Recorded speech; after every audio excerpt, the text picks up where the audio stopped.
வணக்கம். உதயநிதியின் மீது வழக்கு பாய்கிறதா? முதல்வர் விஜய் அவர்கள் போட்ட முதல் கையெழுத்தால் சட்டசபையில் பரபரப்பு. நண்பர்களே, இந்த வீடியோவிற்கு ஒரே ஒரு லைக் மற்றும் சப்ஸ்கிரைப் பண்ணிருங்க.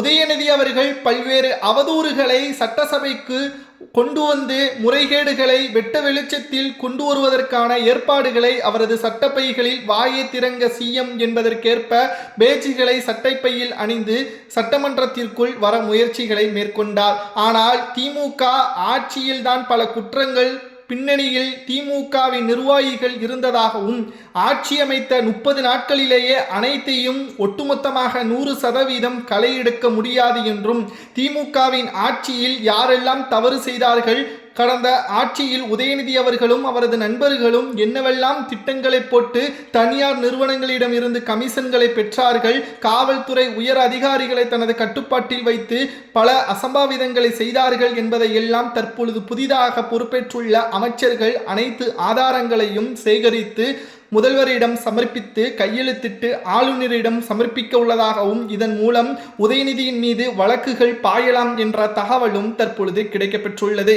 உதயநிதி அவர்கள் எதிர்க்கட்சியாக இருக்கிறார், எதிர்க்கட்சி தலைவராக இருக்கிறார். சட்டமன்றத்திற்கு அவர் மக்களது குறைகளை பற்றி பேச வேண்டுமே தவிர ஆளுநர் RN ரவி அவர்களை எப்படி விமர்சனம் செய்தாரோ அதேபோல் புதிதாக நியமிக்கப்பட்ட ஆளுநரையும் கடுமையான விமர்சனங்களையும் செய்துள்ளார்.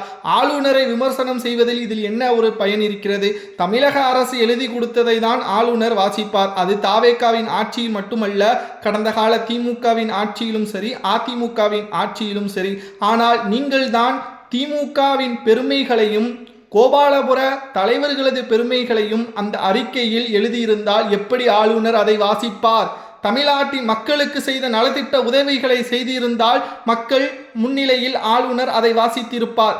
ஆனால் நீங்கள் கருணாநிதியின் ஒட்டுமொத்தமான கொள்கைகளையும் ஸ்டாலின் அவர்களது பெருமைகளையும் பேசி அந்த அறிக்கையில் ஆளுநரிடம் கடந்த ஆட்சியின் பொழுது சமர்ப்பித்திருக்கிறீர்கள். அப்பொழுது ஆளுநர் வெளிநடப்பு செய்யாமல் என்ன செய்வார் என்ற கேள்விகளையும் தற்பொழுது இருக்கக்கூடிய ஆளும் அமைச்சர்கள் தெரிவித்துள்ளனர். அது மட்டுமல்ல, உதயநிதி அவர்கள் என்ன வேண்டுமானாலும் பேசலாம் என்று நினைக்கிறார். ஆனால் தவறு நடந்த 48 மணி நேரத்தில் குற்றவாளிகளை நாங்கள் கைது நடவடிக்கை மேற்கொண்டுள்ளோம்.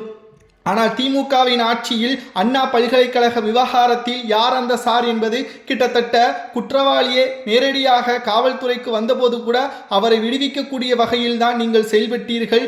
மக்களும் அப்பொழுது எதிர்க்கட்சி தலைவராக இருந்த எடப்பாடியும் சட்டசபைக்கு வந்து யார் அந்த சார் என்ற கேள்விகளை எழுப்பிய பிறகுதான் அவருக்கான தண்டனை வழங்கப்பட்டது. அப்பொழுது உதயநிதி அவர்கள் ஏன் மௌனமாக இருந்தார்? அப்பொழுது பிரஸ் மீட் நடத்த வேண்டியதுதானே என்ற கேள்விகளையும் தற்பொழுது தாவேகாவின் அமைச்சர்கள் கூறியுள்ளார்கள். திமுகவும் சரி, அதிமுகவும் சரி, ஆளும் கட்சியாகவும் இருந்துள்ளது, எதிர்க்கட்சியாகவும் இருந்துள்ளது. ஆனால் முதல் முறையாக திராவிட கட்சிகளை ஒரே இருக்கையில் அமர வைத்தது முதல்வர் விஜய் அவர்கள்தான். தற்பொழுது தமிழக அரசியலில் மிகப்பெரிய ஒரு திருப்பம் என்ன தெரியுமா? திமுகவில் இருக்கக்கூடிய அடுத்த கூட்டணி கட்சியின் எம்எல்ஏக்கள் 2 பேர், வைகோ அவர்களது எம்எல்ஏக்கள் 2 பேர் தற்பொழுது ராஜினாமா செய்ய உள்ளதாகவும் இவர்கள் தாவேகாவில் இணைய போவதாகவும் தகவல்கள் கிடைக்கப்பெற்றுள்ளது. தொடர்ச்சியாக திமுகவில் அடுத்தடுத்த ஒட்டுமொத்தமான பேரிடியாக வரக்கூடிய செய்திகளும் வெளியாகியுள்ளது. அதில் குறிப்பாக உதயநிதியின் மீது வழக்குகள் பாயலாம். கூட்டணிகள் இனி ஒருபோதும் திமுகவின் தலைமையில் இருக்காது. கூட்டணி கட்சியில் இருந்த மதிமுகவின் 2 எம்எல்ஏக்கள் ராஜினாமா செய்தால் அது கூடுதலாக இடைத்தேர்தலை சந்திக்க நேரிடும். அந்த இடைத்தேர்தலிலும் திமுக சூரியன் சின்னத்தில் போட்டியிட்டாலும் தோல்விதான் என்ற தகவலும் தற்பொழுது கிடைக்கப்பெற்றுள்ளது. 2026 சட்டசபை தேர்தல் அரசியல் களத்தில் ஒரு திருப்புமுனையாக மாறியதோடு மட்டுமல்ல, சட்டசபையில் 75 ஆண்டுகளுக்கு பிறகு விஜய் அவர்கள் முதல்வராக பொறுப்பேற்று எம்ஜிஆர் அவர்களது ஆட்சியிலும் அண்ணா அவர்களது ஆட்சியிலும் ஏற்பட்ட மாற்றத்தை இந்த முறை 75 ஆண்டுகளுக்கு பிறகு செய்துள்ளார். மக்கள் நாயகனாக திரையில் மட்டுமல்ல தரையிலும் முதல்வர் விஜய் அவர்கள் மக்களின் சேவகனாக இருக்கிறார் என்பதையும் ஆளுநர் பாராட்டி பேசியுள்ளார். இதில் பாஜகவின் கொத்தடிமையாக யார் இருக்கிறார்? முதல்வர் எங்கே இருக்கிறார்? மக்களின் விருப்பத்தை தான் ஆளுநர் பேசியிருக்கிறாரே தவிர தமிழ்நாட்டிற்கு எதிராக எந்த ஒரு திட்டங்களையும் முதல்வர் விஜய் அவர்கள் கையெழுத்திடவில்லை. அது மட்டுமல்ல, தமிழ்நாட்டிற்கு தேவையான பல திட்டங்களை, சாதிவாரி கணக்கெடுப்புகளையும் தமிழ்நாட்டிற்கு கொண்டு வர வேண்டும் என்பதை மத்திய அரசிற்கு வலியுறுத்துவதற்கான ஏற்பாடுகளையும் அந்த அறிக்கையில் பேசியுள்ளார். ஆனால் எடப்பாடி பழனிசாமியோ அல்லது உதயநிதியோ இதை பற்றி ஏன் வாய் திறக்கவில்லை? சட்டமன்றத்தில் என்ன வேண்டுமானாலும் பேசலாம் என்று நினைத்து வந்த உதயநிதி அவர்கள் வாசல் வரைதான் அவர்களது கூச்சல்கள் இருந்தது. ஆனால் சட்டமன்றத்திற்குள் வந்த பிறகு எதிர்க்கட்சியாக இருந்த உதயநிதி அவர்கள் மௌனமாகிவிட்டார். ஏனென்றால் அவர்களிடம் எந்த ஒரு பதிலும் இல்லை. ஆளுநர் உரையில் முழுக்க சுய திட்டங்கள் தமிழ்நாட்டில் விஜயை புகழக்கூடிய வகையில் இல்லை. மக்களுக்கு தேவையான அனைத்து விதமான நடவடிக்கைகளையும் மேம்படுத்துவதற்கான அறிவிப்புகள் தான் இருந்தது. இதனால் உதயநிதி அவர்களால் வாய் திறந்து பேச முடியவில்லை.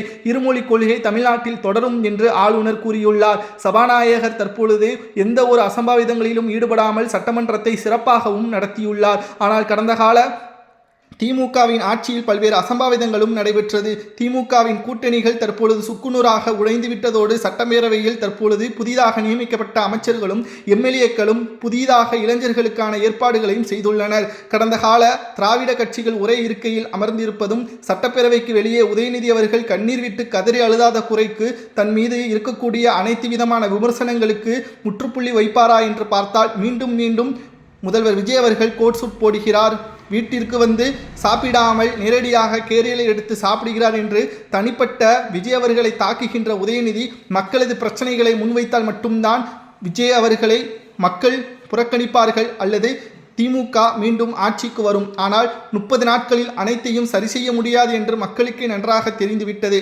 இதனால்தான் உதயநிதி அவர்கள் வாசல் வரை கூச்சலிட்ட தனது எதிர்ப்புகளை சட்டப்பேரவைக்குள் வந்து அமைதி காத்துவிட்டார் உதயநிதி அவர்கள். இதனால் வாய்மூடி அவர் வீட்டிற்கு திரும்பி சென்றார். உதயநிதி அவர்கள் மீது முதல்வர் விஜய் அவர்கள் போடுகின்ற அந்த முதல் வழக்கு கிட்டத்தட்ட போடக்கூடிய அந்த கையெழுத்தால் ஆளுநர் முன்னிலையிலேயே அது சமர்ப்பிக்கப்பட்டு உதயநிதி அவர்களுக்கு எதிராக திரும்புமேயானால் கடந்த கால திமுகவின் ஆட்சியில் கல்விகள் மற்றும் தொழிற்சாலைகள் போன்ற நிறுவனங்களிடம் இருந்து பல்வேறு பணங்களை கமிஷனாக உதயநிதியும் அவரது நண்பர்களும் பெற்றதாக பல்வேறு குற்றச்சாட்டுகளும் முன்வைக்கப்பட்டு வருகிறது. முதல்வர் விஜய் அவர்கள் பொறுப்பேற்று தற்பொழுது 34 நாட்கள் முடிவடைந்த நிலையில் முதல்வர் விஜய் அவர்கள் சட்டப்பேரவையில் அனைத்து ஏற்பாடுகளையும் செய்து வருகிறார். மேலும் நாளை 2வது நாள் சட்டப்பேரவையில் முதல்வராக இருந்த ஸ்டாலின் அவர்களுக்கு எதிராக பல்வேறு அறிவிப்புகளும் வெளியாகும். ஏனென்றால் கடந்த ஆட்சியில் முதல்வராக ஸ்டாலின் அவர்கள் பொம்மையாகத்தான் இருந்தார். உதயநிதியும் மாஜி அமைச்சர்களும் பல்வேறு தில்லுமுள்ளுகளை செய்தனர். இதனால் தமிழ்நாட்டின் கடன் என்பது பல ஆயிரம் கோடியாக அதிகரித்தது என்றும் உதயநிதி அவர்கள் மேடையில் மட்டும்தான் சனாதனத்தை பற்றி சர்ச்சைகளில் சிக்கினார் என்று நினைத்து கொண்டு இருந்தோம். ஆனால் நிதிநிலையில் முதலீடுகளை பெறுவதாக பல கோடிகளை கமிஷனாக பெற்று வெளிநாடுகளில் பல நிறுவனங்களை பினாமிகள் மூலமாக நடத்தி வருகிறார். இதையெல்லாம் தற்பொழுது புதிதாக நியமிக்கப்பட்ட அமைச்சர்கள் கண்டுபிடித்துள்ளனர். இந்த வழக்கை விசாரணை செய்யத்தான் தற்பொழுது முதல்வர் விஜய் அவர்கள் கையெழுத்து போட்டால் உதயநிதியின் மீது வழக்கு பாயும் என்றும் கூறப்படுகிறது. உதயநிதியும் அவரது நண்பர் ரித்தீஷ் அவர்களும் தற்பொழுது என்னவெல்லாம் திட்டங்கள் செய்தார்கள் அதனை அனைத்தையும் தற்பொழுது விசாரணை கமிஷன் அமைத்தால் கூண்டோடு குடும்பத்துடன் சிறைக்கு செல்லக்கூடிய நிலைமையும் உருவாகும். இதை பற்றி உங்களது கருத்துக்களை கமெண்ட் வாயிலாக கூறுங்கள்.